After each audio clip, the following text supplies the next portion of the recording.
Ang tulay ng imposible. Ang milagro ng Pilipino sa Saudi Desert. Ang lubos na di inaasahang deklarasyon ng Crown Prince ng Saudi Arabia, ang kanyang kataas-taasang Mohammed bin Salman, ay nagpaiyak sa buong mundo. Buwagin agad ang lahat ng istrukturang naitayo ninyo. Ito ang deklarasyong inilabas pagkatapos ng 6 na taon ng ganap na pagtigil sa isang megaproyekto, ang pagtatayo ng tulay sa dagat na tinatawag na ang pagtawid sa dagat na patay. Sa gitna ng temperaturang higit sa 50 degrees Celsius at mabangis na buhawi ng buhangin, sa isang lugar kung saan ang lahat ng kumpanya ng konstruksyon sa mundo ay umatras na, isang bansa lamang ang lumitaw, ang Pilipinas, upang itusok ang libu-libong poste sa ilalim ng dagat na hindi kayang tiisin ng anumang makinarya at sa gayon ay makumpleto ang isang tulay na may kabuuang haba na 36.14 kilometers. Ang buong mundo ay idineklara itong imposible, sinabayan ng mga panunukso at paghamak.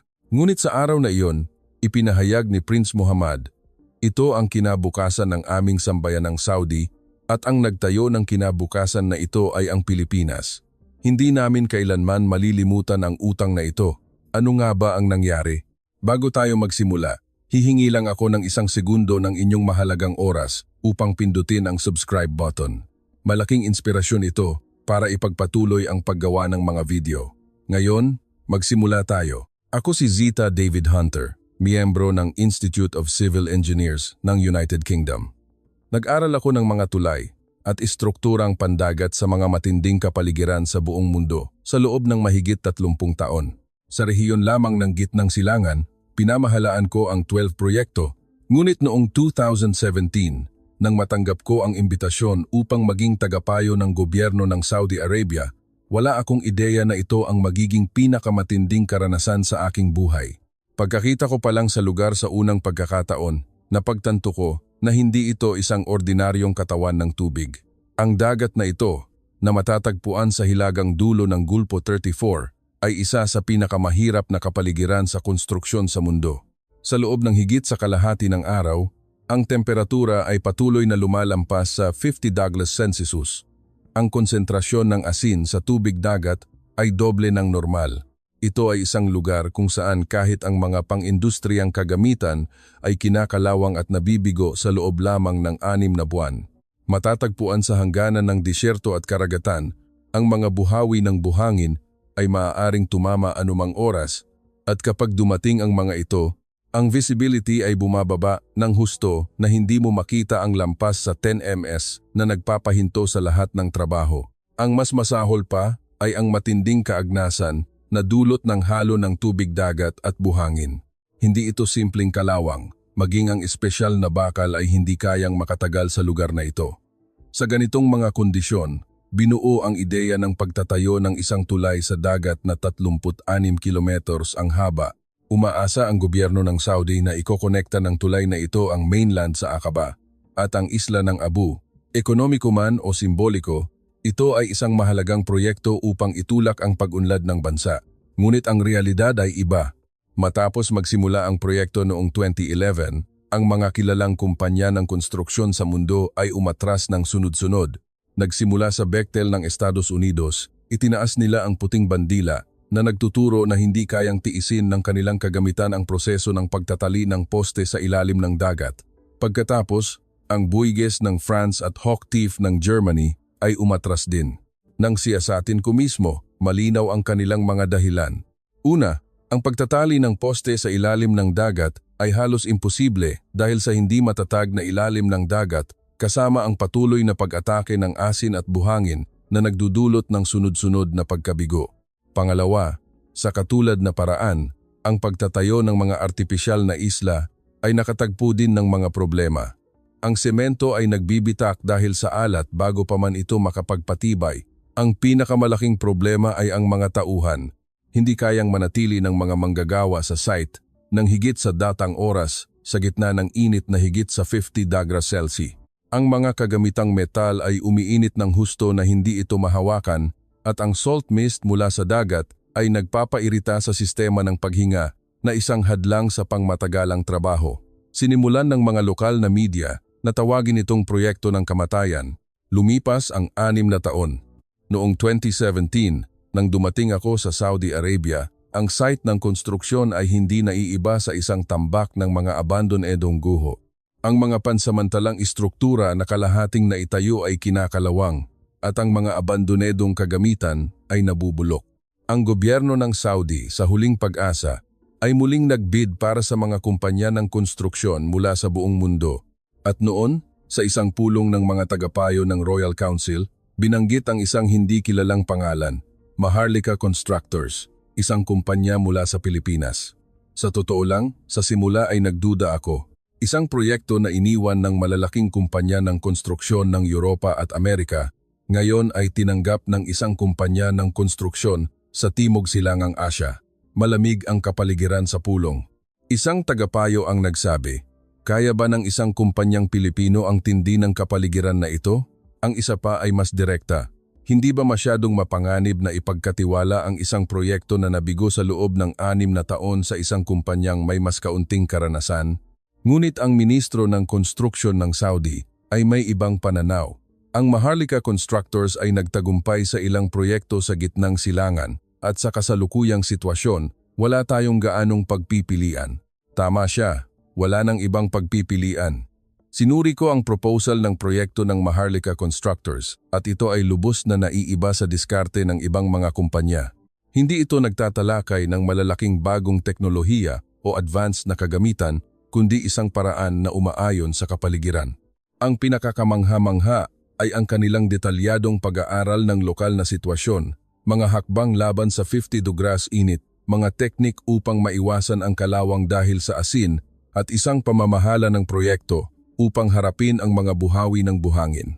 Lahat ay tiyak at makatotohanan at higit sa lahat, nagpakita sila ng malinaw na intensyon na hindi sumuko sa kung ano ang itinuturing ng iba na imposible. Para sa kanila, gaano man kahirap, posible ito. Tinanong ko ang sarili ko kung saan nanggaling ang tiwala na iyon.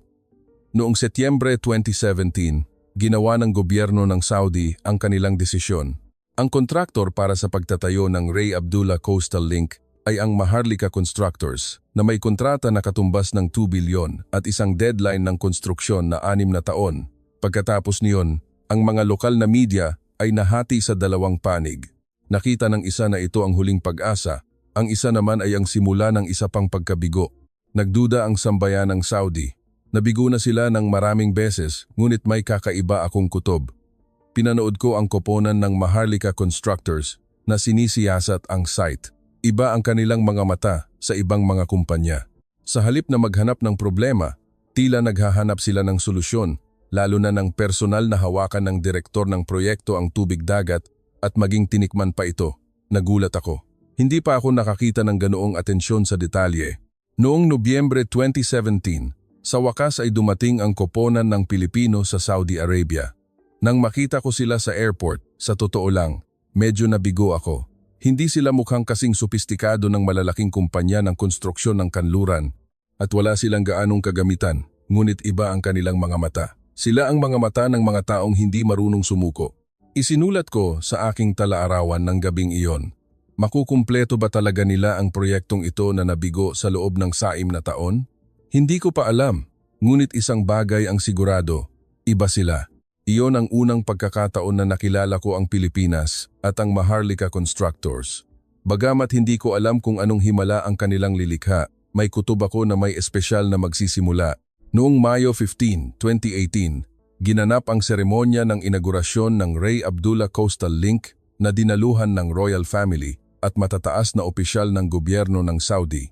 At sa seremonyang ito, nakita ko ang buong koponan ng Maharlika Constructors sa unang pagkakataon. At sa totoo lang, hindi maganda ang unang impresyon. Ang koponan ng Pilipino na dumalo sa seremonya ay masyadong simple kumpara sa mga naunang kaganapan na inorganisa ng mga kumpanya ng konstruksyon ng kanluran. Ang pagkakaiba ay napakalaki. Walang mabibigat na makinarya o marangyang advertising stands. Tanging mga inhinyero at kapatas na may damit trabaho na basa sa pawis at ilang simpleng kagamitan sa konstruksyon. Mabilis ang reaksyon ng mga lokal na media. Ang Riyadh Times ay may headline kinabukasan, isang masyadong mahinang simula.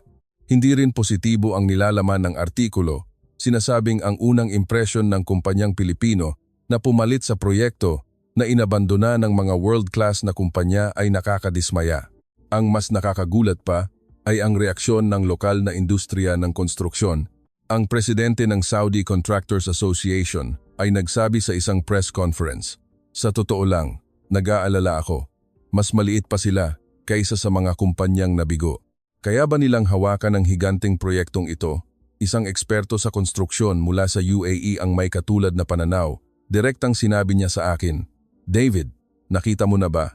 Masyadong maliit ang kanilang sukat. Wala silang advanced na kagamitan tulad ng mga kumpanya ng Amerika o Europa at kulang ang kanilang tauhan. Sa tingin ko, aatras sila sa loob ng isang taon.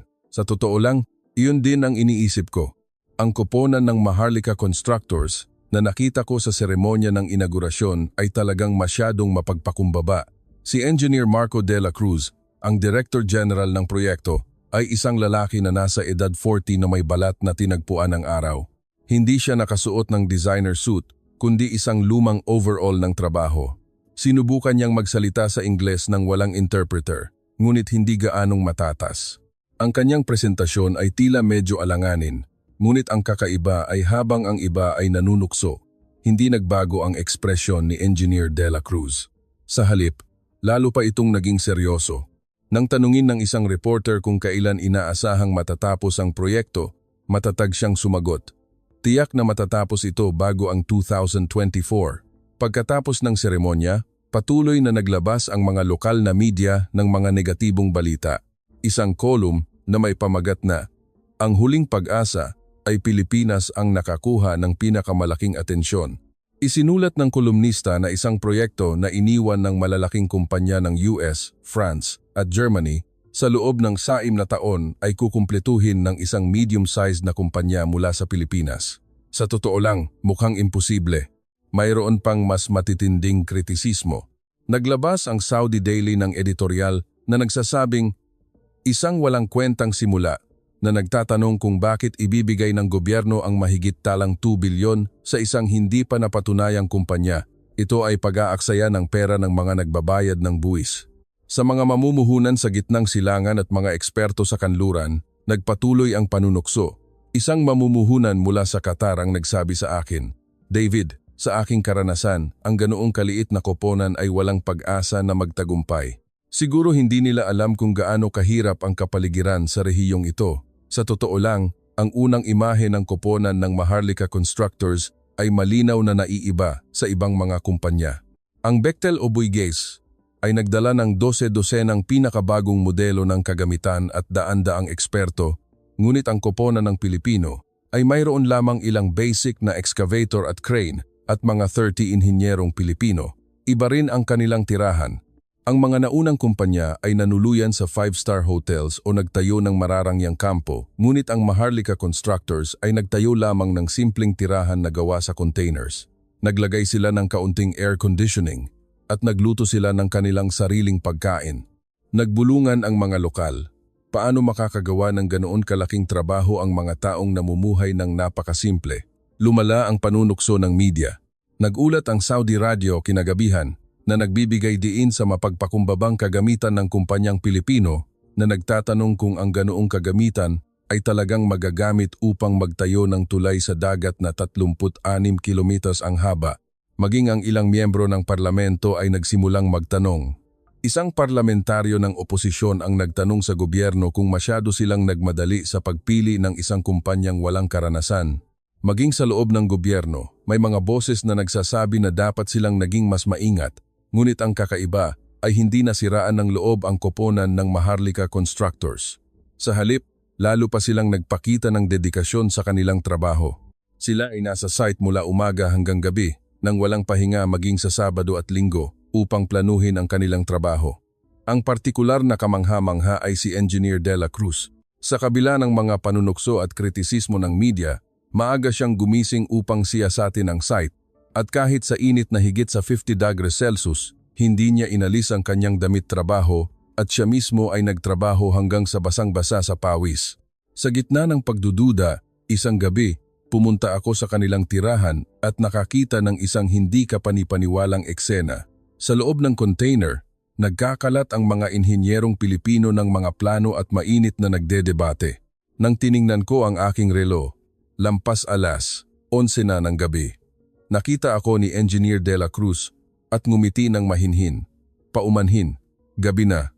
Ano ang ginagawa ninyo sa ganitong oras? Tanong ko. Sumagot siya, pinaplano ang trabaho bukas, senyor.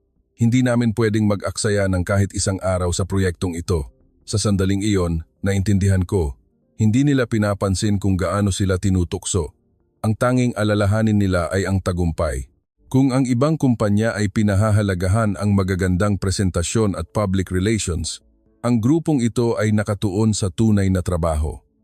Pagkatapos ng ilang araw, kinausap ko ang isang lokal na kontraktor. Sinabi niya, talagang iba ang mga Pilipino. Ang ibang mga dayuhan, kapag dumating ang weekend, pumupunta sa syudad para mamili, kumain sa mga restaurant, ngunit sila ay laging nasa site. Parang mga adik sa trabaho, ngunit nagsimula akong mag-isip sa ibang paraan.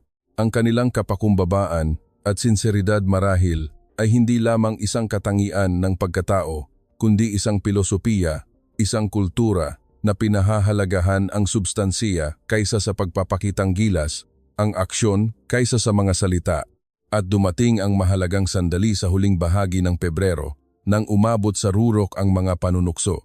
Direktang lumapit sa akin si Engineer De La Cruz. Seryoso ang kanyang mukha. Dr. Hunter, magtiwala kayo sa amin. Nagulat ako sandali. Ano ang ibig mong sabihin? Ipinagpatuloy niya. Lahat ay nagdududa sa amin, ngunit sigurado kami na kukumpletuhin namin ito. Bigyan lang kami ng kaunting panahon pa. Sa kanyang mga mata, nakita ko ang isang bagay na espesyal. Hindi ito kayabangan o katigasan ng ulo, kundi isang bagay na mas malalim tulad ng isang paniniwala. Hindi ito kaya namin kundi dapat naming gawin. Ito ay isang misyon. Bakit ka napakasigurado? Tanong ko. Nag-isip siya sandali at sumagot. Mayroon kaming karanasan dito. Ang karanasan na magtagumpay sa mga bagay na sinasabi ng iba na imposible. Kilala ang Pilipinas bilang bansang may mainit na pagtanggap at ngiti. Ngunit mayroon din kaming malalim na ugat ng pagtitiyaga at katatagan. Nalampasan namin ang hindi mabilang na krisis, ekonomiko man o politikal, ngunit lagi kaming nakakabangon. Nakapagtayo kami ng mga industriyang world-class sa aming sariling mga kamay, mula sa BPO hanggang sa maritime at electronics. At higit sa lahat, wala kaming dahilan para sumuko. Nang gabing iyon, matagal akong nag-isip, kaya ba talaga nilang gawin? Kaya ba nilang paalisin ang lahat ng pagdududa at lumikha ng isang himala? Bagamat hindi ako sigurado, isang bagay ang malinaw. Lubos silang naiiba sa ibang mga kumpanya. Sa gitna ng mga tingin ng panunukso at pagdududa, hindi sila yumukod. Ang tahimik na koponan na iyon marahil ay talagang gagawing posible ang imposible. Nagsimula akong mag-isip ng ganoon. Mayo 2018, nagsimula ang tunay na impyerno. Ang mga tawa sa seremonya ng inaugurasyon ay simula pa lang. Ang tunay na mukha ng gulpo sa 34 ay nagsimulang magpakita sa koponan ng Pilipino. Ang unang hamon ay ang matinding init. Sa kalagitnaan ng Marso, mabilis na tumaas ang temperatura. Pagdating ng alas, 10 ng umaga, umaabot na ito sa 45 degrees Celsius at pagdating ng tanghali, lumalampas pa sa 50 degrees Celsius. Ang mga kagamitang metal ay umiinit ng husto na hindi ito mahawakan. Ang sementong ibinuhos ay kayang tunawin ang suwelas ng bota. Ang mga lokal na manggagawa ang unang nagsimulang umalis, sinasabing hindi nila kayang magtrabaho sa ganitong klima, halos araw-araw ay may umaalis. Kung maging ang mga Saudi ay iniiwasan ang magtrabaho sa labas sa init na ito, paano ito matitiisan ng mga dayuhan? Ngunit iba ang tugon ng koponan ng Pilipino. Nagpasya si Engineer De La Cruz na baguhin ang schedule ng trabaho. Magtrabaho mula alas 4 ng umaga hanggang alas 10 ng umaga at muli mula alas 10 ng gabi hanggang alas 10 ng gabi. Kung hindi natin maiiwasan ang init, dapat tayong mamuhay kasama nito, sabi niya. Pagdating ng Abril, dumating ang mas malaking hamon, ang mga buhawi ng buhangin. Ang unang malaking buhawi ng buhangin ay tumama noong Abril 15, bandang alas 2 ng hapon. Biglang nagdilim ang langit sa isang madilim na dilaw. Sa loob ng wala pang 10 minuto, natabunan ng buhangin ang buong mundo. Ang lahat ng kagamitan sa site ay nalibing. Ang problema ay sa loob ng 1 linggo, maliliit at malalaking buhawi ng buhangin ay tumatama ng 2 o 3 beses. Sa bawat insidente, ang paglilinis ng site at pagpapanatili ng kagamitan ay tumatagal ng 1 o 2 araw na nagpapabagal sa schedule ng trabaho. Ang mas masahol pa, ang epekto ng kaagnasan ng halo ng tubig dagat at buhangin ay mas matindi kaysa sa inaasahan. Ang simpleng bakal na pampatibay ay nagsimulang kalawangin sa loob ng wala pang 1 linggo. Maraming kagamitan ang kailangan i-disassemble, hugasan, at muling i-assemble bawat linggo. Hindi pinalampas ng mga lokal na media ang pagkakataon. Ang Riyadh Times ay may sunod-sunod na headline sa loob ng ilang araw, nahihirapan ang kontraktor ng Pilipinas mula sa unang buwan. Ang Saudi Times ay nanukso. Hindi pa nga opisyal na tag-init at ganito na. Paano pa kaya sa Hunyo? Pagdating ng Mayo, lumala ang sitwasyon. Lumampas sa 50 degrees Celsius ang temperatura sa loob ng ilang araw. Sa 200 lokal na manggagawa, 50 na lang ang natitira at karamihan sa kanila ay nagtatrabaho lang ng kalahating araw at umaalis. Kung magpapatuloy ito, ang mga Pilipino na lang ang matitira, sabi ng isang lokal na kapatas. Ganoon din ang nangyari sa ibang dayuhang kumpanya. Sa huli ang mga dayuhang inhinyero na lang ang natira, nag-aaway sa isa't isa bago sumuko. Lumakas ang pag-atake ng media. Ang Saudi Daily ay may headline sa front page, Maharlika Constructors, nakaharap sa krisis, maaaring huminto ang proyekto. Sa loob ng gobyerno, lumabas ang mga boses ng pag-aalala. May bulong-bulungan na sinabi ng Vice Minister ng Konstruksyon na kailangan nilang pag-isipang muli ang proyekto, ngunit ang kakaiba ay hindi natinag ang koponan ng Pilipino. Sa halip, lalo pa silang nagkaisa. Sa bawat pag-alis ng isang lokal na manggagawa, isang Pilipino ang pumapalit. Ang mga inhinyero ay naghuhukay gamit ang pala at ang mga manager ay nagpapatakbo ng makinarya. Ang imahe ni Engineer De La Cruz ay partikular na kamangha-mangha. Kahit sa 55 degrees Celsius, hindi niya iniiwan ang site. Umiinom siya ng higit sa 20 litro ng tubig sa isang araw upang pangasiwaan ang trabaho. Kung susuko tayo, tapos na ang lahat. Ngunit kung magpapatuloy tayo, mahahanap natin ang daan, sabi niya. Pagdating ng Hunyo, nagsimula ang tunay na tag-init. Umabot sa halos 60 degrees Celsius ang temperatura sa loob ng ilang araw. Kadalasan sa panahong ito, humihinto ang lahat ng proyekto ng konstruksyon, ngunit ang Maharlika Constructors ay patuloy na nagtatrabaho. Ang kanilang paraan ay kakaiba. Ganap silang nagpapahinga sa araw at nagtatrabaho mula alas 10 ng gabi hanggang alas 4 ng umaga. Nag-install ng sistema ng ilaw para sa trabaho sa gabi. Ito ay hindi pakikipaglaban sa kapaligiran, kundi pakikipagtulungan dito, paliwanag ni Engineer De La Cruz. Ngunit ito ay pinuna pa rin ng media. May mga ulat na nagsasabing nagpapataas ang trabaho sa gabi ng panganib ng aksidente. Ang matataas na opisyal ng gobyerno ay nagsimulang isaalang-alang ang pagpapahinto sa proyekto. Sa huling bahagi ng Hulyo, umabot sa rurok ang sitwasyon. Ang patuloy na 60 degrees init sa loob ng ilang araw ay nagpauwi sa huling grupo ng mga lokal na manggagawa. Ngayon, talagang ang mga Pilipino na lang ang natitira. Kailangang itayo ng mga Pilipino ang isang tulay sa dagat na 36 kilometro ang haba. Tinawag sila ng media na ang nag-iisang koponan ng Pilipino at patuloy na nag-ulat sa loob ng ilang araw. Maging ang gobyerno ay nagbabala na maaari nilang ipahinto ang trabaho dahil sa mga problema sa kaligtasan. Nang gabing iyon, pumunta ako sa tirahan ng koponan ng Pilipino sa container. Napakainit doon, parang pugon. Ngunit patuloy silang nakatungo sa mga plano, nagde-debate. Lahat ay mukhang pagod na pagod, ngunit hindi pa rin sumuko ang kanilang mga mata. Ipagpapatuloy niyo ba talaga? Tanong ko. Tumango si Engineer De La Cruz. Dapat naming gawin. Wala nang ibang pagpipilian. Bakit kailangan ninyong gawin ito? Sa ganitong matinding paraan. Nag-isip siya sandali at sumagot. Senyor, kung susuko kami dito, mayroon pa bang ibang kumpanyang Pilipino na maglalakas loob na hamunin ito sa hinaharap? Kung mabibigo kami ngayon, ang huling pagkakataon para makilala ang industriya ng konstruksyon ng Pilipinas sa gitnang silangan ay mawawala. Isang inhinyero ang nagdagdag ng mahina. Para sa amin, hindi lang ito para sa pera. Ito ang karangalan ng Pilipinas. Ang aming bansa ay isang bansang may mahabang kasaysayan ng pagiging maparaan at hindi kailanman nagpasakop. Nakaligtas kami salamat sa aming kakayahan at pagkakaisa. Kung susuko kami dito, ang Pilipinas ay maaalala lamang bilang isang maliit at walang kakayahang bansa. Nang marinig ko ang kanyang mga salita, naintindihan ko. Para sa kanila, ang proyektong ito ay isang usapin ng kaligtasan. Ang hindi pagtatagumpay ay nangangahulugang pagsuko sa isang pangarap magpakailanman. Dalawang pagpipilian lamang ang mayroon. Nang lumabas ako ng container, tinanong ko ang sarili ko kung kaya ba talaga nilang lampasan ang desperadong sitwasyon na ito. Kaya ba ng 30 tao na talunin ang 36 kilometro ng dagat? Mag-isa, nang walang tulong, tila nawala na ang lahat ng pag-asa.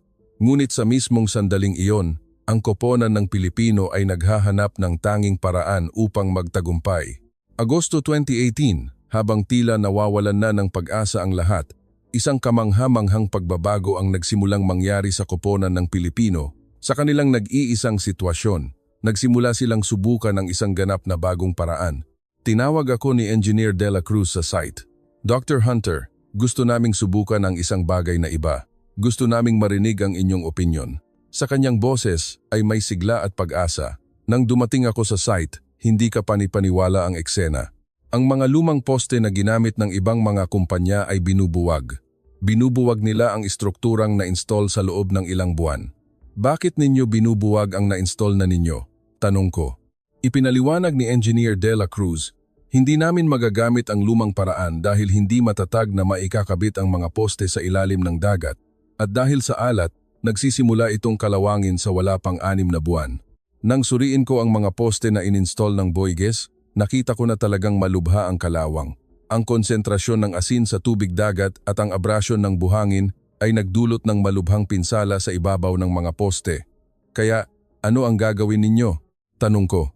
Binuksan ni Engineer De La Cruz ang isang plano. Nagpasya kami na ganap na talikdan ang paraan ng pagtatali ng poste. Sa halip, maglalagay kami ng mga prefabricated na pundasyon ng semento na espesyal na ginawa ng direkta sa ilalim ng dagat. Nang marinig ko ang paliwanag na ito sa unang pagkakataon, naguluhan ako. Ang paggamit ng prefabricated na pundasyon ng semento ay itinuturing na lipas na teknolohiya sa industriya ng konstruksyon ng kanluran. Ang malalaking kumpanya ng US at Europa ay tinalikdan ang paraan na ito dahil sa pagiging inefficiente at mabagal. Ang ibang mga kumpanya ay hindi nagrekomenda ng paraan na ito, sabi ng isang inhinyerong Pilipino, ngunit ayon sa aming mga kalkulasyon, sa kapaligiran na ito ang maaaring pinakaangkop na paraan. Ito ang kanilang lohika. Ang tradisyonal na paraan ng pagtatali ng poste ay nangangailangan ng pagtulak ng mga poste ng malalim sa ilalim ng dagat. At sa panahon ng proseso na iyon, ang poste ay nalalantad sa asin at buhangin sa mahabang panahon. Ngunit ang paraan ng paglalagay ng mga bloke ng semento ay binubuo ng paglalagay ng malalaking bloke ng semento sa ilalim ng dagat at paggamit ng sarili nitong bigat upang lumikha ng katatagan. Ang problema ay ang semento. Prangkahang inamin ni Engineer De La Cruz. Ang ordinaryong semento ay hindi kayang tiisin ang antas ng konsentrasyon ng asin na ito. Kailangan nating bumuo ng isang espesyal na uri ng semento. Mula sa sandaling ito, nagsimula ang tunay na inobasyon ng koponan ng Pilipino. Mayroon silang mga remote na pulong 20 talawa, 7 sa Research Institute ng kanilang head office sa Pilipinas upang bumuo ng isang espesyal na anti-salt na semento. Bagamat hindi tayo ang pinakamalaking bansa, mayroon tayong world-class na tech parks at research institutes. Ang ating industriya ng automotive at electronics ay nakakagawa ng komplikadong components at ini-export sa buong mundo dahil mayroon tayong matibay na base ng pananaliksik. Nagsagawa sila ng pananaliksik sa pamamagitan ng pagdaragdag ng mga espesyal na aditibo sa orihinal na semento upang maiwasan ang pagpasok ng asin at kasabay nito ay mapataas ang resistensya nito. Nilikha nila ang unang test block ng semento sa huling bahagi ng buwan, isang block na 2M ang lapad at haba, at isinubsob ito sa tubig dagat. Nagsimula ang araw-araw na pagsubaybay sa kalagayan nito. Muling nanukso ang mga lokal na media. Ang Riyadh Times ay may headline, "Gumagawa ng kakaibang eksperimento ang koponan ng Pilipino," na nag-uulat na habang ang ibang mga kumpanya ay gumagamit ng pinakabago at subok na teknolohiya, ang Pilipinas ay gumagamit ng lipas na paraan at patuloy na nag-ii-eksperimento. Ngunit pagkatapos ng 2 linggo, Nang ilabas ang mga unang resulta, lahat ay nagulat. Ang ordinaryong semento ay nagsimulang magpakita ng mga bitak sa ibabaw. Ngunit ang espesyal na uri ng semento na binuo ng koponan ng Pilipino ay walang ipinakitang pagbabago. Paano ito posible? Hindi ko maiwasang magtanong. Ipinaliwanag ni Engineer De La Cruz, inayos namin ang proporsyon ng mga aditibo lalo na upang maiwasan ang pagpasok ng asin sa semento habang pinapataas ang resistensya ng ibabaw ng 30%. Pagkatapos ng isang buwan, mas kamangha-mangha pa ang mga resulta. Ang espesyal na high-quality na bakal na ginamit ng ibang mga kumpanya ay nagsimulang kalawangin ng malubha. Ngunit ang semento ng koponan ng Pilipino ay nanatiling parang bago at naging mas matigas pa kaysa sa simula. Ayon sa kanyang paliwanag, ang espesyal na aditibo ay naglikha ng kemikal na reaksyon sa asin na naging dahilan upang ang semento ay maging mas matigas at matibay. Ito ay isang ganap na bagong pagtuklas. Pagdating ng Setyembre, opisyal na nagsimula ang koponan ng Pilipino sa pag-install ng mga prefabricated na pundasyon ng semento. Ang unang pundasyon ay isang malaking bloke ng semento na 2 biimang diameter at 3 imang kapal. Mahalaga ang presisyon. Kung lumihis sila ng kahit 1 cm lang, magiging hindi matatag ang buong tulay sa hinaharap. Ginamit nila ang GPS at kagamitan ng sonar sa ilalim ng dagat upang sukatin ang eksaktong posisyon at inilagay ang unang pundasyon sa buong magdamag na may error na 3 mm lamang, isang antas ng presisyon na 5 beses na mas mataas kaysa sa internasyonal na pamantayan. Matapos matagumpay na mailagay ang unang pundasyon, unti-unting nagsimulang magbago ang lokal na kapaligiran. Nagpadala ang Saudi Contractors Association ng isang koponan ng mga inhinyero upang siyasatin ang site. Ito ay talagang isang bagong teknolohiya. Ang kalidad ng semento ay kamangha-mangha. Ang presisyon sa pag-install ay perpekto. Noong Oktubre, matagumpay na na-install ang pangalawa at pangatlong pundasyon ng sunod-sunod. Ganap na nagbago ang kapaligiran. Ang oras na kailangan upang mai-install ang bawat pundasyon ay nabawasan at tumaas ang presisyon. Kung dati ay mahirap gawin ang isa sa isang araw, ngayon ay kaya na nilang gawin ang 2. Ang mas nakakagulat pa ay ang pagtitipid sa gastos. Kung ihahambing sa tradisyonal na paraan ng pagtatali ng poste, nakatipid sila ng 30% sa gastos ng materyales at pinaikli ang oras ng konstruksyon. At higit sa lahat, halos walang kailangan na maintenance. Ito ay talagang isang inobasyon, sabi ko, namamangha. Ngumiti si Engineer De La Cruz. Hindi ito inobasyon, ito ay paghahanap ng tamang teknolohiya para sa kapaligiran. Hindi laging ang pinakabago ang pinakamahusay. Sa sandaling iyon, naintindihan ko. Ang koponan ng Pilipino ay hindi nakikipaglaban sa kapaligiran. Sa halip, nagtatayo sila ng teknolohiya na kaayon nito. Kung sinubukan ng mga kumpanya ng konstruksyon ng kanluran na gamitin ang kanilang lumang teknolohiya, ang koponan ng Pilipino ay lumikha ng isang bagong solusyon na partikular na inangkop sa natatanging kapaligiran na ito. Noong Nobyembre, nagsimulang magbago ang pananaw ng mga lokal na media. Ang Riyadh Times ay may headline, "Ang inobasyong teknolohikal ng koponan ng Pilipino," at naglabas ng positibong artikulo na nagsasabing kung ano ang sa simula ay mukhang lipas na teknolohiya ay sa katunayan ang pinakaangkop na inobasyon para sa kapaligiran ng rehiyong ito. Sa huling bahagi ng Disyembre, personal kong binisita ang unang seksyon na natapos. Ang mga bloke ng semento na lumulutang sa ibabaw ng tubig ay perpektong naka-align at ang istruktura ng tulay ay matatag na nakapatong sa mga ito. Talagang kamangha-mangha. Hindi ko maiwasang purihin sila ng taos-puso. Sinabi ni Engineer De La Cruz na may masayang mukha, "Ito ay simula pa lang, senyor. Mahaba pa ang tatahakin, ngunit sigurado ako na magtatagumpay kami. Hindi lang ito isang ordinaryong konstruksyon. Ito ay isang pilosopiya ng disenyo na nagtagumpay sa kapaligiran." Mayo 2019, sa wakas ay dumating ang oras, ang araw ng kumpletong pagtatapos ng unang artipisyal na isla. 1 taon matapos magsimula ang koponan ng Pilipino, dumating ako sa site bandang alas 5 ng umaga upang hindi palampasin ang makasaysayang sandali na ito.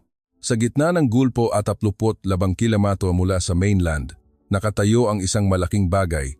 Sa simula, halos hindi ako makapaniwala. Kung saan wala kundi dagat lang 1 taon bago, ngayon ay naitayo na ang isang tunay na isla. "Kumusta, senyor?" Tanong ni Engineer De La Cruz na may mukha na puno ng pagmamalaki. Natahimik ako sandali.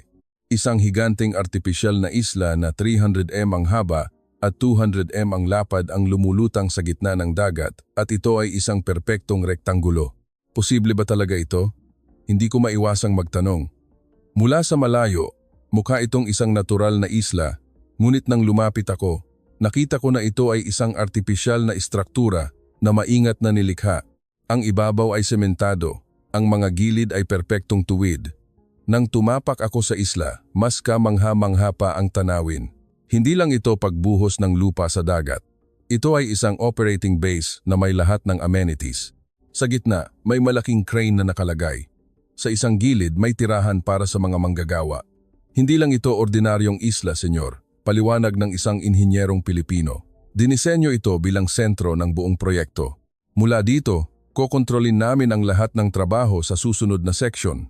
At sa katunayan, sa buong isla ay may naka-install na CCTV at kagamitan sa komunikasyon. Ang mga automated na kagamitan sa konstruksyon ay naka-align at nagtayo pa ng maliit na helipad.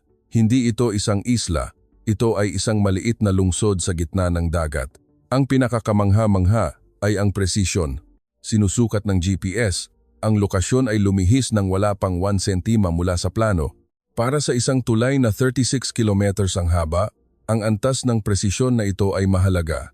Kung may kaunting paglihis, magkakaroon ng problema ang mga koneksyon sa hinaharap. Paano ninyo nakamit ang presisyon na ito? Tanong ko. Ipinaliwanag ni Engineer De La Cruz ng detalyado. Kapag ibinubuhos namin ng semento, gumagamit kami ng espesyal na molde at bumuo kami ng isang automatic adjustment system na konektado sa GPS coordinates upang ayusin ang posisyon sa real time. Habang naglalakad ako sa isla, hindi ko maiwasang hangaan ang pag-iingat ng koponan ng Pilipino. May lilim para sa mga manggagawa na magpahinga, isang sistema ng inuming tubig, isang klinika ng first aid. Kumpleto ang lahat na nagpapakita ng pag-aalala para sa mga kailangang magtrabaho sa init na higit sa 15 Celsius. Bandang alas 10 ng umaga, unti-unting nagsimulang dumating ang mga lokal na manggagawa. Ang mga umalis ilang buwan bago ay unti-unting bumabalik, isa-isa. Nang makita nila na naitayo na ang isang tunay na isla sa gitna ng dagat, lahat sila ay nagulat. Hindi ka pani-paniwala, sigaw ng isang lokal na kapatas. Ito ang unang beses na nakita ko ito. Talagang lumikha ng lupa ang mga Pilipino sa gitna ng dagat. Ang pinakakamangha-manghang sandali ay bandang alas 2 ng hapon. Nagtipon ang lahat ng manggagawa sa gitna ng isla upang ipagdiwang ang tagumpay. 30 Pilipino at 2 lokal na manggagawa na bumalik ay sabay-sabay na pumalakpak. Umalingaw-ngaw ang tunog sa buong dagat at kinilabutan ako. Nagbigay ng maikling talumpati si Engineer De La Cruz. Mga kasama, nagawa natin. At ito ay simula pa lang. Ngayon kailangan nating magtayo ng mas maraming isla tulad nito upang ikonekta ang buong 36 kilometers. Pagkatapos isalin ng interpreter, nagbunyi ang mga lokal na manggagawa sa tuwa. Nang gabing iyon, nagsimulang dumating ang mga lokal na media ng maramihan. Ang mga reporter na minsan ay nanukso sa koponan ng Pilipino ay natahimik nang makita ang natapos na artipisyal na isla. Isang reporter mula sa Riyadh Times ang bumulong. Ito ay hindi ka pani-paniwala. Nagbago ang tono ng balita sa gabi. Ang KTV Saudi ay may headline, ang simula ng himala, isang isla sa gitna ng dagat. Sinabi ng news anchor na ang imposible ay naging totoo. Isang 180-degree na pagbabago mula sa mga mapanuksong ulat isang taon bago. Ang mas nakakagulat pa ay ang reaksyon ng publiko sa lungsod ng Riyadh. Ang pariralang posible ba talaga iyon ay naging sikat na kasabihan. Sa mga cafe at restaurant, ang artipisyal na isla ang paksa ng usapan. Nagsimulang umupa ang mga tao ng mga bangka upang makita ito ng personal. Ngayon, nagsisimula na akong maniwala, sabi ng presidente ng Saudi Contractors Association pagkatapos bisitahin ang site. Sa simula nagduda talaga ako, ngunit sa pagtingin sa resulta na ito, dapat kong aminin na iba ang koponan ng Pilipino. Nagbago rin ang pananaw ng mga opisyal ng gobyerno. Personal na binisita ng Ministro ng Konstruksyon ang site at opisyal na idineklara na kung ganito ang pamantayan, mataas ang posibilidad ng tagumpay ng proyekto, isang kumpletong kaibahan sa ilang buwan, bago nang isinasaalang-alang nila ang pagpapahinto sa proyekto. Ngunit ang pinakamalaking pagbabago ay nangyari sa koponan mismo ng Pilipino. Ang mga laging tinutukso at pinagdududahan ay nagsimulang magpakita ng tiwala sa unang pagkakataon. Ngayon may pananampalataya na kami na kaya namin itong gawin, sabi ng punong inhinyero. Nagbago rin si Engineer De La Cruz. Senyor, ito ang tunay na simula. Kung nagtagumpay ang unang isla, mas mabilis naming itatayo ang mga susunod na isla. Sa kanyang boses ay may ginhawa sa unang pagkakataon. Sa katunayan, may malaking teknikal na tagumpay. Ang karanasan na naipon sa pagtatayo ng unang isla ay lubos na nagpataas ng kahusayan ng trabaho. Ang proporsyon ng pinaghalong semento ay na-optimize. Ang kagamitan sa pag-install ay na-update. Mula sa 1 buwan na kailangan dati, 2 linggo na lang ang sapat. Ngayon, kapag may karanasan ka na, ang bawat proseso ay nagiging sistematiko, paliwanag ng isang inhinyero. Pagkatapos ng ilang araw, ginugol ko ang gabi sa isla. Mas maganda pa rin ang artipisyal na isla sa gabi. Ang isla na may ilaw na lumulutang sa gitna ng dagat ay parang eksena sa isang pelikula. Hindi ka pani-paniwala, di ba senyor? Sabi ng isang inhinyerong Pilipino na nagtatrabaho sa gabi. 1 taon bago, dagat lang dito. Sa sandaling iyon, naintindihan ko, hindi lamang ito isang usapin ng construction engineering. Ginagawa ng koponan ng Pilipino ang imposible. Nagtatayo sila ng isang lungsod sa gitna ng dagat. Kinabukasan, nakita ko ang pagsikat ng araw sa isla. Ang araw na sumisikat mula sa dulo ng dagat ay nagpinta ng buong karagatan ng ginto. Ang matatag na artipisyal na isla sa gitna ay parang isang himala. Kumusta senyor? Tanong ni Engineer De La Cruz. Direktang sumagot ako. Mula ngayon, nagsimula na ang posibilidad. Kaya niyo ba talagang kumpletuhin ang buong 36 kilometers? Ngumiti siya ng maliwanag. Salamat senyor. Ang mga salitang iyon ang pinakamalaking inspirasyon para sa amin. Ang pagtatapos ng unang artipisyal na isla ay hindi lamang ang pag-unlad ng proyekto. Ito ang patunay na ang isang tila imposibleng pangarap ay maaaring maging totoo. At ito ang sandali na nagbigay sa koponan ng Pilipino ng tiwala na kaya talaga nilang lumikha ng isang himala. Ang maliit na isla na lumulutang sa gitna ng dagat ay ang unang hakbang ng isang malaking pangarap na 36 kilometros ang haba. Bagamat hindi nila alam noon, sa paggunita, ang sandaling iyon ang tunay na punto ng pagbabago. Abril 15, 2020, alas 3 ng hapon, natanggap ko ang pinakamatinding tawag sa aking buhay. Ang boses ni Engineer De La Cruz ay puno ng desperasyon. Dr. Hunter, may malaking problema. Lumubog ang barko. Agad akong pumunta sa pinangyarihan. Ang tanawin ng dumating ako ay nakapanlulumo. Isang malaking barkaza ang lumubog, lumulutang sa gitna ng dagat. Ang mga kagamitan at materyales ay nakakalat sa lahat ng dako. Ang mga mahalagang kagamitan na matagal nang inihanda ay lumubog sa ilalim ng dagat. Ano ang nangyari? Tanong ko na may pag-aalala. Ipinaliwanag ng kapatas sa site na nanginginig ang boses. Kaninang hapon, habang inililipat namin ang isang malaking crane at isang concrete pump, biglang lumakas ang hangin na naging dahilan upang mawalan ng balanse ang barkaza. Ang sitwasyon ay lubhang seryoso. Sa lumubog na barkaza ay may 2 tower cranes na nagkakahalaga ng $1 milyong bawat isa at isang concrete pump na nagkakahalaga ng $1.5 milyong. Hindi lang iyon, ang pangunahing materyales na gagamitin sa susunod na 3 buwan ay lumubog din. Ang kabuuang pinsala ay umabot sa mahigit $3 milyong. Ang pinakaseryoso ay ang mga kagamitan na ito ay customized, hindi madaling palitan.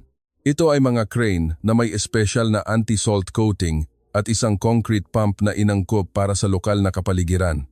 Ang pag-order muli ay aabutin ng hindi bababa sa 6 na buwan. Talaga bang tapos na? Tanong ng isang inhinyero na may mukha ng desperasyon. Agad na bumigat ang kapaligiran sa pinangyarihan. Ang lahat ng tagumpay na naipon hanggang ngayon ay nakaharap sa isang krisis na maaaring maglaho sa isang iglap. Namumutla si Engineer De La Cruz. Ang iskediul ng 3 buwan ay ganap na nawasak. Ayon sa plano, kailangan naming kumpletuhin ang seksyon ng pagbobomba ngayong taon. Ngayon, imposible na iyon. Mabilis na kumalat ang balita. Nang gabing iyon, nag-ulat ang mga lokal na balita ng Saudi Arabia tungkol sa malaking aksidente. Malubhang aksidente sa kontraktor ng Pilipino. Ang pagkaantala ng proyekto ay hindi maiiwasan, ang headline. Patuloy na ipinapalabas ng radyo ang mga larawan ng lumubog na barkaza. Kinabukasan, nagsimula ang pag-atake ng media. Ang Saudi Times ay may headline sa front page, sa wakas, nabigo ang Pilipinas. Ang nilalaman ng artikulo ay mas matindi pa. Ang pagganap na ipinakita sa taon ay naglaho sa isang iglap. Sa huli, haharapin nila ang parehong kapalaran tulad ng ibang mga dayuhang kumpanya. Naglabas ang Saudi Daily ng editorial na nagsasabing ang resulta ay mahuhulaan mula sa simula na nagsasaad na gaano man kaganda ang teknolohiya sa ganitong mapanganib na kapaligiran, maaaring mangyari ang mga aksidente anumang oras. Ang koponan ng Pilipino ay hindi eksepsyon. Patuloy din na naglabas ang lokal na radyo ng mga negatibong balita sa loob ng ilang araw. Ang KTV Saudi ay gumawa ng isang espesyal na programa na sumusuri sa mga senyales ng pagkabigo. Muling sinuri ang mapanuksong nilalaman ng 2 taon bago at sinasabing sa wakas ay nangyari na ang kinatatakutan. Ang mas nakakagulat pa ay ang reaksyon ng politika. Ang mga parlamentaryo ng oposisyon ay humiling ng agarang investigasyon, sinasabing ito ay isang imposibleng proyekto mula sa simula. Ngayon, ang kontrata ay dapat kansilahin upang mabawasan ang mga pinsala. Maging sa loob ng gobyerno, may mga kritikal na boses. Isang parlamentaryo ang nagsabi na masyadong nagmadali ang desisyon ng gobyerno. Upang maiwasan ang pag-aaksaya ng pera ng mga nagbabayad ng buwis, dapat itong pag-isipang muli. Maging ang mga parlamentaryo na sumuporta sa proyekto ay nagsimulang magbago ng pananaw.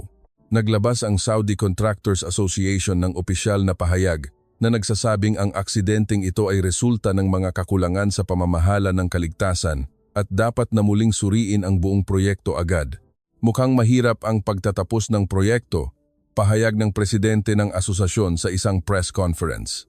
Nagsimulang magbigay pansin din ang internasyonal na media. Ang construction magazine sa gitnang silangan ay naglabas ng isang espesyal na artikulo, ang pagbagsak ng proyekto sa Saudi Arabia na nagtatasa na ang hamon ng Pilipinas ay tila magtatapos sa pagkabigo. Ito ay muling nagpapakita ng tindi ng kapaligiran sa rehiyong ito. Ang industriya ng konstruksyon ng Dubai ay may inaasahang reaksyon na sinasabi ng isang eksperto na gaano man kaganda ang teknolohiya kung hindi pabor ang kapalaran, walang silbi. Ang pinakamatinding nakakagulat ay ang reaksyon ng kumpanya sa Pilipinas. May bulong-bulungan na nagdaos ang mataas na pamamahala ng Maharlika Constructors ng isang emergency remote meeting at may impormasyong lumabas na seryoso silang pinag-iisipan kung ipagpapatuloy pa ang proyekto o hindi. Ang balita na maaaring mag-utos ang kumpanya ng pag-atras ay kumalat sa buong site. Kumalat ang kawalan ng katiyakan sa mga inhinyerong Pilipino. Magtatapos ba ang lahat ng ganito? Puno sila ng pagkabalisa. Ang mga lokal na manggagawa ay nagsimula ring magduda. Ang mga bumalik ay nagsimulang umalis muli, isa-isa, dahil sa kawalan ng katiyakan na maaaring iwanan ng kumpanya ang trabaho tulad ng iba. Ang bilang ng mga lokal na manggagawa na umabot sa 200 ay bumaba sa 100 sa isang linggo. Sa huling bahagi ng Abril, nakipagpulong ako kay Engineer De La Cruz. Ang kanyang kalagayan ay nakapanlulumo, ang stress ng 10 taon at ang epekto ng aksidenteng ito ay ganap na nagpabagsak sa kanya, nawalan siya ng higit sa 10 kilo. Siguro nga, mahirap talaga, sabi ko. Tumango siya. Sa totoo lang, sa pagkakataong ito, pakiramdam ko ay tapos na talaga. Pinipilit din ako ng aming kumpanya na magbitiw. Talaga bang aatras ka? Natahimik siya ng matagal at pagkatapos ay mahina na nagsabi, "Senyor, isinulat ko ang aking resignation letter. Naisip ko na akuin ang lahat ng responsibilidad at magbitiw. Ngunit pagkatapos isulat ito, naisip ko na hindi lang ito problema ko. Kung susuko kami dito, matatapos talaga ang tulay na ito. Hindi ito kailanman matatapos." Sa kanyang boses ay may simbuyo ng damdamin. Wala nang ibang kumpanya ang maglalakas loob na hamunin ito. Kung mabibigo kami, walang sinuman ang gustong kumuha ng proyektong ito. Nagulat ako sa kanyang mga salita. Hindi lang ito pagkabigo ng proyekto ng isang kumpanya.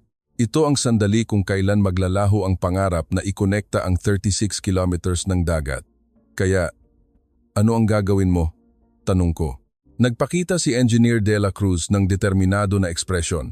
Ipagpapatuloy ko hanggang sa huli, kahit wala akong kagamitan, Hanggat nandito ang mga tao, kahit sa sarili kong mga kamay, itatayo ko ito.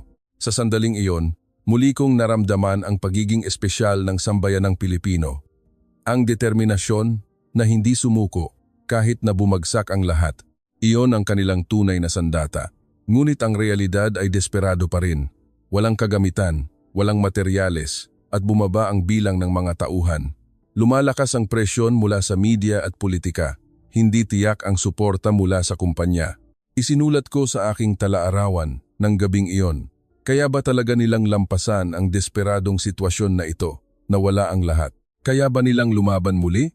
Ang tanging natitira sa site ngayon ay ang mga tao, ngunit ang kalooban ng mga taong iyon ay tila mas malakas kaysa sa anumang bagyo. Ang unang linggo ng Mayo 2020, habang tila nawawalan na ng pag-asa ang lahat, isang kwento na parang himala ang nagsimulang mangyari. Ang sinseridad ni Engineer De La Cruz ay nagsimulang kumalat sa lahat. Ang simula ng kaganapan ay noong Mayo 1. Tinawag ni Engineer De La Cruz ang lahat ng lokal na manggagawa, kasama ang mga umalis. Ako rin ay dumalo sa araw na iyon. Iba ang kanyang talumpati sa karaniwan. Kailangan kong sabihin ang totoo sa inyong lahat, sabi ni Engineer De La Cruz sa pamamagitan ng isang interpreter. Talaga, nasa mahirap na sitwasyon kami ngayon. Nawalan kami ng kagamitan, wala kaming sapat na pera, at sinabi sa amin ng kumpanya na sumuko. Nalungkot ang ekspresyon ng mga lokal na manggagawa. Sa huli, tulad din sila ng ibang dayuhang kumpanya. Tatakas din sila. Mukhang magiging totoo ang hula, ngunit ang susunod na pangungusap ni Engineer De La Cruz ay ikinagulat ng lahat. Ngunit hindi kami susuko, kahit hindi ninyo kami tulungan, kahit kami na lang ang maiwan, ipagpapatuloy namin hanggang sa huli. Sa kanyang boses ay may simbuyo ng damdamin at matibay na determinasyon. Isang lokal na manggagawa ang nagtaas ng kamay. Talaga bang ipagpapatuloy nyo? Wala na kayong kagamitan. Tumango si Engineer De La Cruz. Oo, kahit sa sarili naming mga kamay, gagawin namin. Ang tulay na ito ay hindi lang proyekto ng aming kumpanya. Ito rin ang kinabukasan ng Saudi Arabia.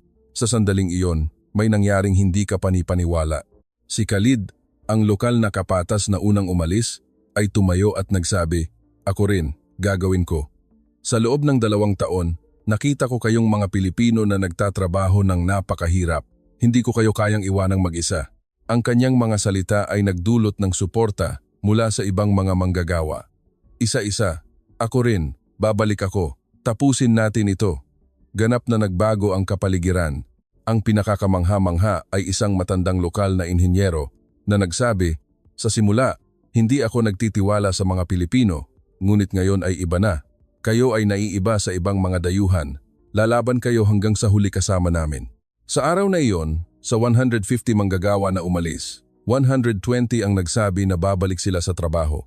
Ang ilan ay nagsabi pa na hindi na nila kailangan bayaran. "Hindi ako nagtatrabaho para sa pera. Gusto kong makumpleto ang tulay na ito." Ang mas hindi kapanipaniwala ay ang nangyari sa mga sumunod na araw. Ang Saudi National Guard ay nakipag-ugnayan na nag-aalok na tumulong sa pagdadala ng mga kagamitan. Kung kailangan nyo ng tulong, handa kaming tumulong sa mga barko ng National Guard. Hindi makapaniwala ang mukha ni Engineer De La Cruz. "Bakit? Bakit nyo kami tinutulungan?" Sumagot ang opisyal ng National Guard. "Sa totoo lang, sa simula, nagduda rin kami, ngunit sa pagtingin sa inyong mga pagsisikap, naramdaman namin ang inyong sinseridad.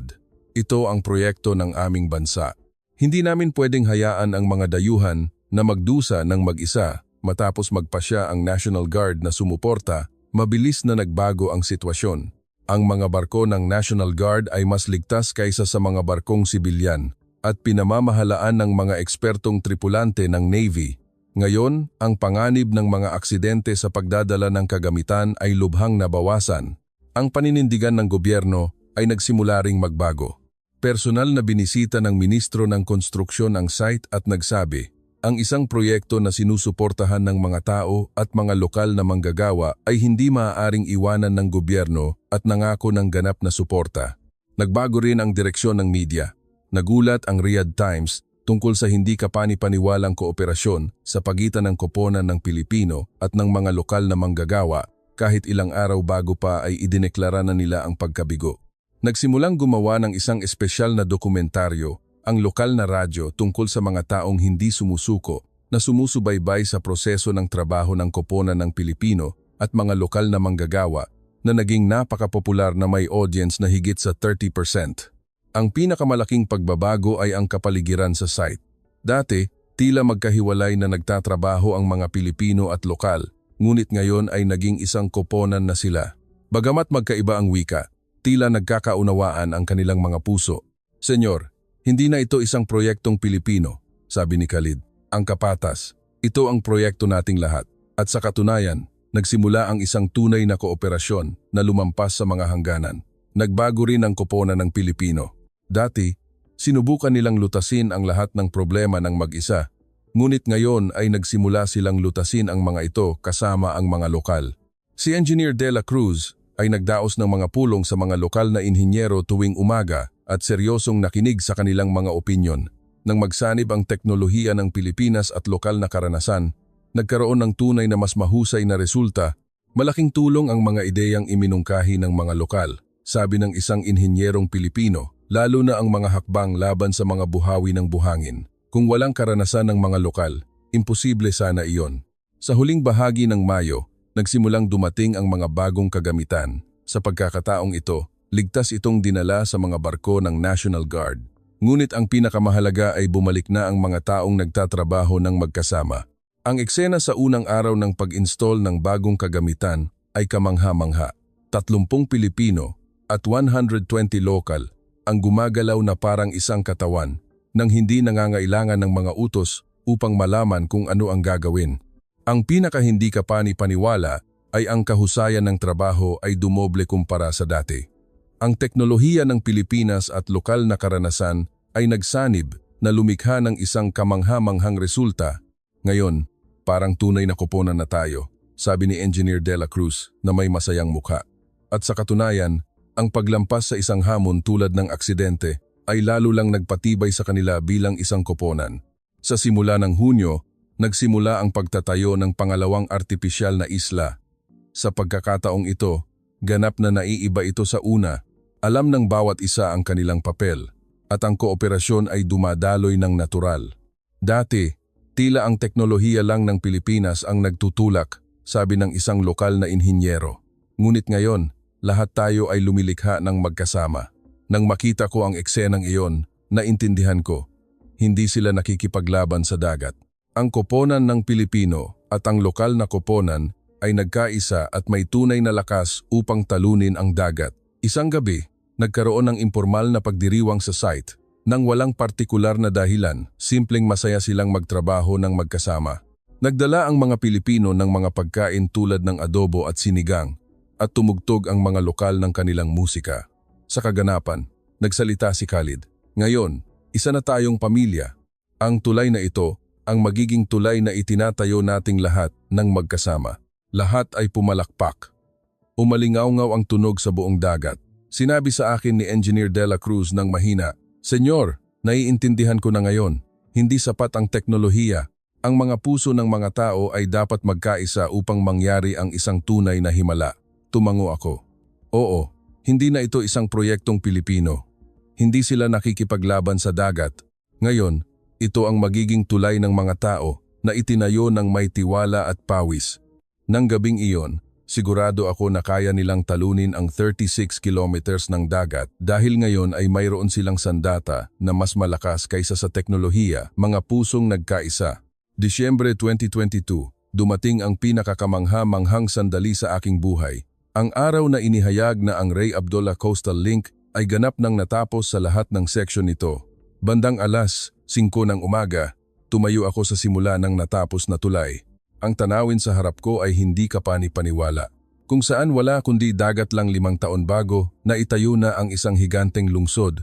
Ang kabuuang haba ay 36.14 kilometers. Isang perpektong mundo na humahati sa tubig. Ang tulay na umaabot hanggang sa abot-tanaw ay nagbigay sa akin ng kilabot. Libu-libong poste ng tulay ang matatag na nakatayo sa gitna ng dagat. Ang 6 na linya ng kalsada ay tuwid na nakaunat. Ang mga artipisyal na isla ay nakalagay doon na parang mahalagang hiyas, kumpleto sa mga rest stop at istasyon ng pulis. "Kumusta, senyor?" Lumapit si Engineer De La Cruz at nagtanong. Binago siya ng mga taon. Ang masiglang imahe niya nang una kaming magkita ay naglaho. Ngayon, siya ay isang high-level builder na puno ng tiwala, talagang kamangha-mangha. Pinuri ko siya ng taos-puso. Posible ba talaga? Ang natapos na tulay na ito ay hindi lang isang ordinaryong tulay. Ito ay isang perpektong lungsod na itinayo sa dagat. Sa mga artipisyal na isla na nakalagay sa mga pangunahing punto, mayroong mga gasolinahan, convenience stores, restaurant, at maging mga emergency medical center at base para sa maritime rescue units. Bandang alas, 9 ng umaga, sa wakas ay nagsimula ang seremonya ng inaugurasyon. Ang royal family, matataas na opisyal ng gobyerno, kasama ang mga ambasador mula sa iba't ibang bansa ay dumalo. Ang kapaligiran ay ganap na naiiba sa mahinang seremonya ng inaugurasyon 5 taon bago. Ngayon, ito ay isang makasaysayang sandali na pinapanood ng buong mundo. Si Engineer De La Cruz ang unang nag-ulat tungkol sa konteksto ng proyekto. Matapos simulan ang trabaho noong Enero 2018, inabot ng 4 na taon at 10 buwan upang makumpleto ang lahat ng seksyon, 1 buwan bago ang itinakdang oras. Masiglang pumalakpak ang mga dumalo. Pagkatapos ay inihayag niya ang mga kamangha-manghang istatistika. 1,000,000 tonelada ng semento ang ginamit. 3,250 poste ng tulay ang ininstall. Ang kabuuang bilang ng mga kalahok ay mahigit sa 300 manggagawa, kasama ang libu-libong Pilipino na naging bahagi ng proyekto sa iba't ibang yugto. Ang kabuuang budget ay 1.8 billion, 10% na mas mababa sa orihinal na budget. Ngunit mas kamangha-mangha kaysa sa mga numero ay ang mga teknolohikal na tagumpay. Ang anti-salt na semento na binuo ng koponan ng Pilipino ay naging internasyonal na pamantayan. Ang mga bansa sa buong mundo ay humihiling na gamitin ang teknolohiyang ito sa konstruksyon ng dagat. Bandang alas, 11 ng umaga, sa wakas ay umakyat sa entablado ang Crown Prince ng Saudi Arabia. Ang talumpati ng kanyang kataas-taasang Muhammad bin Salman ay marangal. Ngayon hindi lamang tayo nagbubukas ng isang tulay, sabi ng prinsipe. Tinitiyak natin ang kapangyarihang kayang gawing posible ang imposible. Ang tulay na ito ay ang ating kinabukasan. At ang nagtayo ng kinabukasan na iyon ay ang Pilipinas, pagkatapos ng talumpati ng Crown Prince. Tumayo ang mga dumalo at pumalakpak. Ako mismo ay napaiyak ng hindi ko namamalayan. Ang koponan ng Pilipino na tinukso 5 taon bago ay naging responsableng kasosyo sa kinabukasan ng bansa. Nagpapahayag ako ng pinakamalalim na pasasalamat sa Maharlika Constructors ng Pilipinas at sa kanilang libu-libong manggagawa, patuloy ng Crown Prince.